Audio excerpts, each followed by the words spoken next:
hameçon de pêche. On voit qu'il y en a quelques-uns qui sont plus touchés que les autres.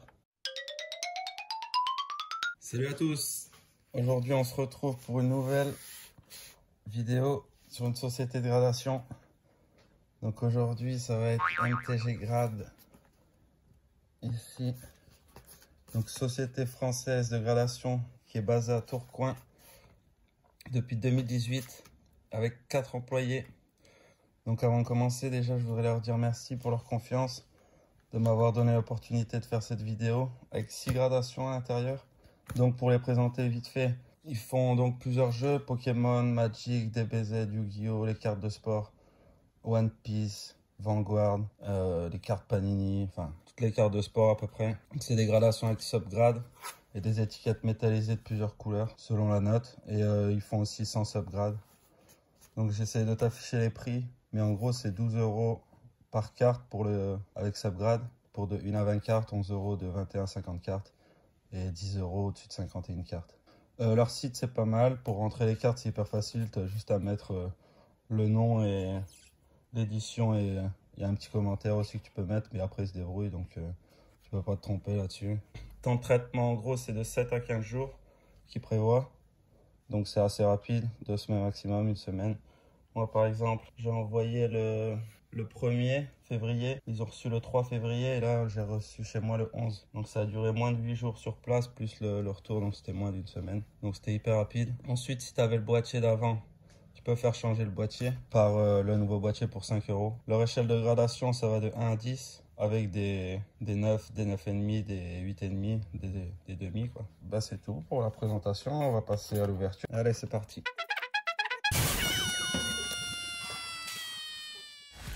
Hop.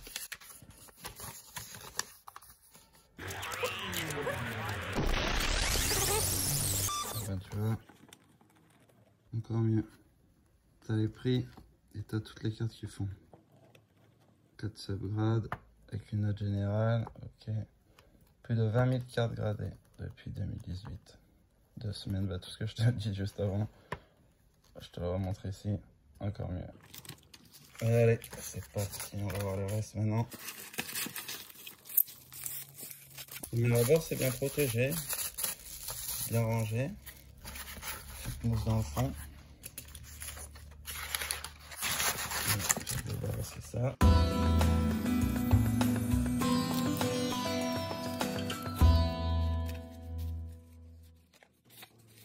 Ok, la boîte est sympa.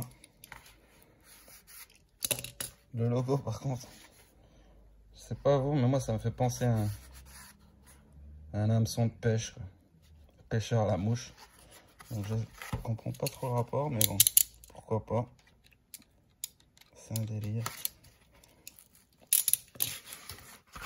Voilà. Ok. Ah oui d'accord. Je comprenais pas la couleur de cette... Donc ça c'est un petit boîtier. Ok. 10 perfect. Celui-là on va pouvoir le tester. Voir un petit peu comment il résiste. Voilà. Ok, on regardera ça après.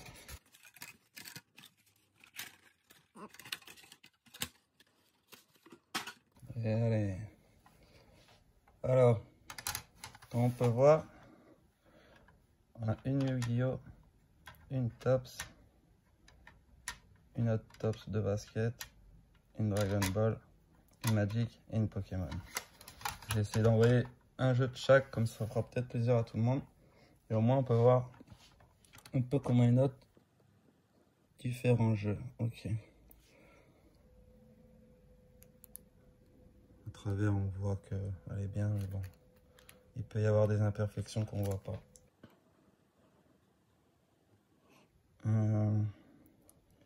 Première chose, qu'il n'y a pas de sleeve. C'est un peu embêtant. J'aime bien quand il y a une sleeve. Bon, c'est un détail. Ensuite, l'étiquette 9 mint. Ok. L'étiquette, on peut dire que c'est simple. On peut pas plus simple. C'est... Je sais pas encore trop quoi en penser comme ça en regardant. Voilà. Contre le boîtier, ouais, il y a un peu de dégâts sur les côtés.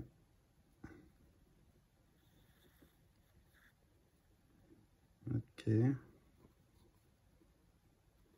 On va regarder la suite. Magic French 1999. Ok. Derrière ici une petite rayure. Ça devrait être du 7, 8 maximum.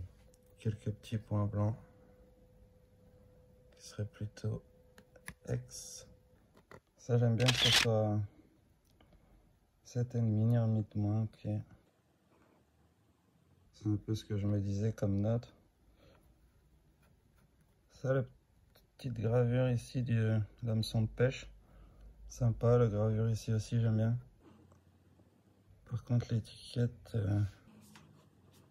ok, simple. On verra en ouvrant comment ça rend. Ensuite, carte Dragon Ball, sortie de booster. C'est dommage qu'elle soit pas une étiquette d'une autre couleur. Après, carte Dragon Ball. Ça, c'est du sortie de booster. Donc, normalement, elle devrait être pas mal. Ah, mais il y a une grosse print line en plein milieu. Ok. On verra bien ce que ça va donner. 8,5, ok. 8 en surface, 9, 8, 9. Ok, B3. Ici, quand on regarde, c'est un petit peu abîmé aussi. C'est dommage. On voit que la carte est un peu courbée à l'intérieur aussi. Ok. On va regarder la suite. Alors ça c'est une carte d'époque que j'ai depuis 94. C'est un peu jauniche. Qui est en assez bon état. Pour une carte aussi vieille. Mais un petit coin ici là. Sinon le reste est pas mal justement. On verra bien ce qu'ils vont donner. C'est pas trop. Un 7 quand même. Limite moins. 8, 6, 8, 7. Michael Jordan. Ok. Ensuite. Petit Salamèche. Tops. 99 en foil. Une carte que j'ai depuis 20 ans. 25 ans même. Un petit 8, je pense au moins. Avec les coins un petit peu touchés. Surface pas mal. 7,5, n'y remettre moins. Ah ouais, ça pique quand même. Hein. Pas de centering sur celle-là. 7 en corner, 9 en edge, 7 en surface. Ok. C'est une Yarmint quand même. Et la dernière, la Yu-Gi-Oh! Comme ils font un peu tout, plein de jeux, je me suis dit que je vais envoyer 6 cartes différentes, de 6 jeux différents, comme ça on aura une bonne idée. Celle-là, elle est pas mal. Un petit truc là au milieu, mais sinon, c'est presque du Nirmint.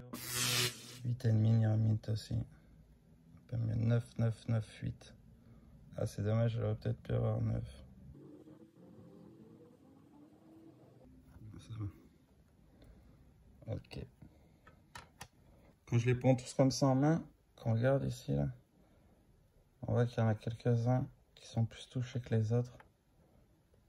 Donc là, je sais pas trop d'où ça pourrait venir, si c'est améliorable, parce que ça fait quand même pas mal. De ce côté-là aussi, c'est jamais au même endroit.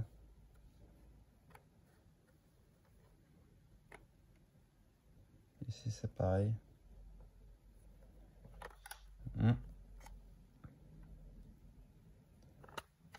Ça m'a pas l'air encore tout à fait au point. On va faire. Mais ça a l'air d'être mieux quand même que ce qui s'est passé. Au revoir. Ensuite, pour celui-là que je peux ouvrir, ça m'embête quand même parce que avec l'étiquette avec mon nom et le petite gravure là, mais bon, On va quand même essayer ça. Voilà. Là, quand je fais ça, c'est quand même assez rigide, ça craquette un peu.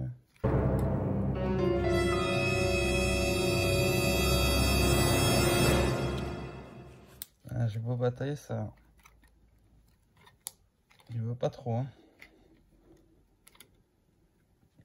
Il va peut-être falloir sortir des outils, mais des outils pour taper là-dedans sans les abîmer, c'est presque mission impossible parce qu'on peut pas trop passer. Là, je pense le mieux pour l'ouvrir sans trop l'abîmer, ce serait de le ventouser des deux côtés et de l'écarter, mais on va peut-être pas sortir le gros matos. Quand là, je force et franchement, il a pas vraiment envie. Je pense que le test de résistance, il peut être validé parce que là, je peux te dire que je le manipule de droite, de gauche. Il veut rien savoir. Donc après, l'ouvrir avec des outils, ça va sortir, mais je vais tout péter, donc je suis pas sûr que ce soit super intéressant. Non, pour la résistance, c'est pas mal. Après, il y a ces petits problèmes-là. Bon, je sais pas si c'est la machine, la pression, s'ils peuvent améliorer ça ou quoi, j'essaierai de voir. Bon, je te reprends vite fait. J'ai essayé de forcer comme ça, il a pété et il s'est ouvert, mais bon. Il m'a tout pété ici, quoi. Donc, je crois que celui-là, il est validé, quoi. Ouais, j'ai pété, il a tout arraché ici. Bon, j'ai dû y aller quand même, mais en essayant de ne pas se servir d'outils, mais bon, c'est de la soudure, c'est comme en fusion l'un dans l'autre, donc quand tu claques, forcément il y a des éclats, quoi. Je vais pouvoir le garder comme ça. A little longer than a few minutes later. Alors en conclusion, ce que j'aime bien sur le boîtier, bah, c'est ça, quoi. Ils se tiennent bien les uns dans les autres. Il est assez solide. Les gravures, c'est cool. L'étiquette, après, j'ai un peu plus de doutes. Là, on voit que l'impression, c'est pas vraiment parfait. Je pense qu'on peut encore améliorer ce côté. Sur le boîtier, l'étiquette et le fait qu'il y ait tous ces dommages. Donc, pour la conclusion et pour leur donner leur petite note, premier point, rapport qualité-prix. Donc, pour 12 €, on est juste. C'est le prix normal sans promo et tout, mais bon, pas comme si j'avais payé, mais si je me dis que j'avais payé 12 €, c'est pas cher, mais c'est pas non plus donné. Mais bon, après, avec Subgrade, 12 €, on est dans le bon ventre. Donc, je vais mettre 4 sur 5 ici. Ensuite, pour le boîtier et l'étiquette, je vais remettre 4 aussi. Parce que ces petits problèmes-là, c'est quand même... ça m'embête un peu, le fait qu'il n'y ait pas de sleeve non plus. L'étiquette, c'est pareil, j'ai des doutes un petit peu sur l'impression. Après, elle est peut-être un petit peu trop simple. Maintenant, il y a quand même pas mal de boîtes qui font des belles étiquettes. Donc, c'est quand même important, je pense. Quand on veut garder des cartes, c'est pour que ce soit dans des beaux boîtiers, avec des belles étiquettes. Peut-être qu'il y aura encore ce petit point-là à améliorer. Donc, 4. Le support client et les délais respectés, ça par contre, 5. Parce que délai respecté une semaine, après je pense pas avoir été avantagé ou quoi, parce que j'ai passé ma commande, on va dire, avec un code qui était pas connu des noteurs, quoi, on va dire. Donc, et sur leur site, pareil, tu peux les discuter directement. Il y a un petit truc en bas. Après, sur Instagram, c'est pareil. Moi, ils m'ont répondu hyper rapidement. Ils ont été d'accord hyper rapidement. C'était cool. Donc, moi, franchement, je mets 5 là-dessus. Et la cohérence des notes. Par contre, ouais, là, la cohérence des notes, je pense que on est pas mal. Donc, je mettrai 4,5 quand même pour la cohérence des notes. Après, je regarderai le QR code. J'essaierai de te mettre une image, voir ce que ça me met. Donc 4,5 sur 5 en cohérence des notes, donc ça nous fait 17,5. 17,5 sur 20. Donc c'est pas mal, mais on peut encore améliorer ça, je pense. Parce que sur mon échelle de notes, bon 17,5, ça a l'air d'être une bonne note, 17,5 sur 20, mais c'est comme la note de gradation, 17,5 sur 20, ça fait X. Donc il y a encore peut-être quelques petits points à améliorer, mais sinon, assez content de l'expérience, c'est cool. Donc aujourd'hui, j'ai décidé de t'offrir une de ces deux cartes. Donc tu me dis celle que tu préfères en commentaire. Je te marque en commentaire comment faire pour participer à l'affaire. Et comme ça fait plaisir à tout le monde s'il y en a qui sont plus Pokémon, plus DBZ. Donc tu auras une de ces deux cartes à gagner. Merci à tous.